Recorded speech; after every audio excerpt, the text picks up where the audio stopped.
गीत संगीत और कला से आप प्रेम करते हैं श्रीमान। कलाकार नए हों या पुराने श्रीमान, आज ही आ जाइए Levina digital audio video studio SK music. हमारे YouTube चैनल को लाइक, कमेंट, शेयर, सब्सक्राइब करना ना भूलें। Levina digital audio video studio SK music.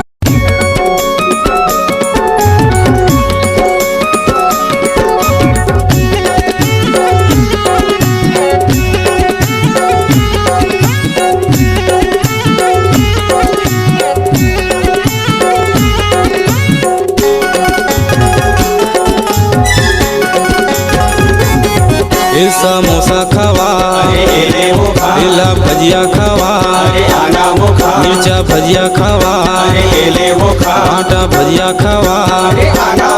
इल देखा दवा अपन संस्कार ला जन भुलावे चरगावा बाजारेला। इल देखा दवा अपन संस्कार ला जन भुलावे चरगावा बाजारेला। इल समोसा खावा, इला भजिया खावा, मिर्चा भजिया खावा, आटा भजिया खावा। इल देखा दवा अपन संस्कार ला जन भुलावे मुर्दे के बाजारेला। इल देखा दवा अपन संस्कार ला जन भुलावे मुर्दे के बाजारेला।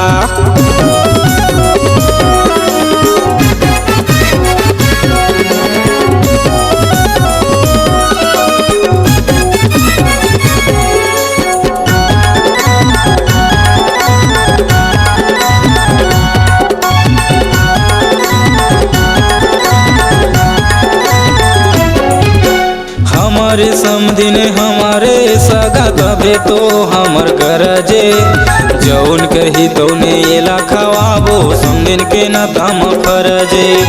जौन कही तौने एला खवाबो समदिन के न तम फरजे।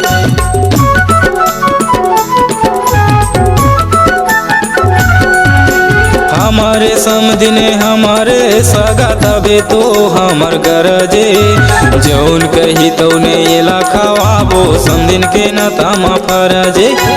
जौन कही तौने एला खवाबो समदिन के न तम फरजे।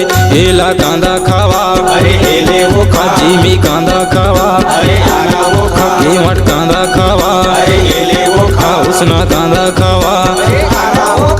देखा दवा अपन तुम दुलारे ला जन भुलावे ये मोर एक बाजारेला। देखा दवा अपन संस्कार ला जन भुलावे प्रतापपुर बाजारेला।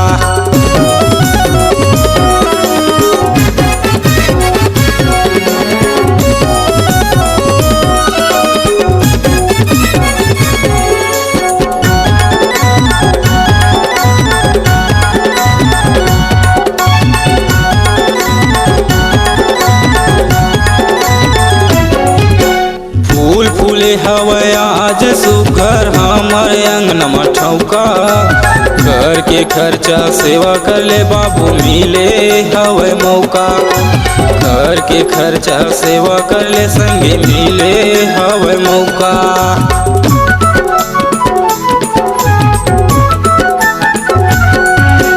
फूल फूले हवे आज सुघर हमर अंगना मठौका।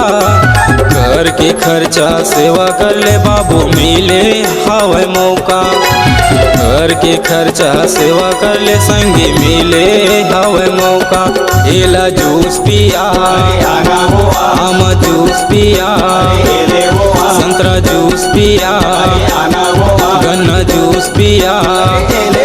यादे रखबे तै विनोदनी सादेला जन भुलाबे चरगावा बाजारेला। इल देखा दवा अपन संस्कार ला जन भुलावे चरगावा बाजारेला। इल समोसा खावा, लाला जिला, इल भजिया खावा, अरे लेना खावा, मिर्चा भजिया खावा, लाला जिला, आटा भजिया खावा, लेना खावा। इल देखा दवा अपन संस्कार ला जन भुलावे दामापुर बाजारेला। इल देखा दवा अपन संस्कार ला जन भुलावे नवागढ़ बाजारेला। जन भुलावे प्रतापपुर बाजारेला। जन भुलावे ये चिरग बाजारेला। जन भुलावे ये दाढ़ीक बाजारेला। जन भुलावे नवागढ़ बाजारेला।